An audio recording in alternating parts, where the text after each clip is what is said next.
Il y a des enfants qui crèvent et qui vont mourir de faim semaine après semaine à Gaza. Et alors on fait quoi? Je suis assez choquée depuis le début parce que je trouve que sur l'Ukraine, le président de la République a su réagir très fortement dès le début. Que sur les attaques terroristes du Hamas du 7 octobre, la France aussi a su condamner de manière quasi instinctive ces attaques et c'était très bien de le faire. Mais alors qu'est-ce qui se passe à Gaza? Pourquoi on n'y arrive pas? C'est quelque part ce qui est en jeu à Gaza, c'est l'image que l'humanité se fait d'elle-même. Parce qu'il y a déjà eu 50 000 morts, il y en a eu 1400 de plus depuis la fin du cessez-le-feu. Et on est en train d'affamer un territoire entier, un peuple entier. De l'affamer puisque les camions d'aide sont là et qu'Israël refuse de les laisser entrer. Et donc je suis extrêmement choquée, meurtrie par cela. Les pays entiers ne comprennent pas ce que fait l'Occident et ce que fait la France. Et donc oui, c'est un génocide. Oui, c'est un génocide. Le président a eu du mal à prononcer ce mot, mais je le comprends parce que si alors il reconnaît que c'est un génocide, il s'auto-incrimine pour. Il y a un débat sur cette question. Il s'auto-incrimine du coup sur le fait qu'il n'agisse pas et donc sur sa complicité potentielle. Un risque génocidaire.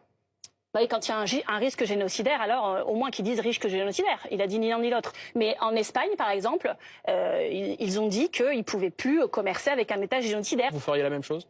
Mais écoutez, on ne peut pas laisser ça. En fait, moi, je peux comprendre qu'on dise c'est la justice pénale internationale qui reconnaîtra à la fin. Mais à la fin, ce sera fini. Et donc, on va laisser se dérouler ça sous nos yeux sans rien faire. Quelles mesures vous prenez, vous, président de la République? Les accords de coopération avec Israël qu'on laisse se dérouler, les échanges commerciaux. À un moment, il faut passer aux échelons, aux étapes supérieures. On a l'impression qu'on est impuissant. Et franchement, ça donne une impression de double standard, de deux points de mesure qui est assez écœurante, je le dis. Et vous savez, c'est comme ça depuis le début. Il y a eu de grandes manifestations dans le pays sur des causes où on se dit, allez, par-delà les partis politiques, rassemblons-nous. Sur l'antisémitisme, par exemple. Quand les Juifs de France ont tiré la sonnette d'alarme, on dit, on a peur, on enlève les messages de nos portes et on a peur en conduisant nos enfants à l'école.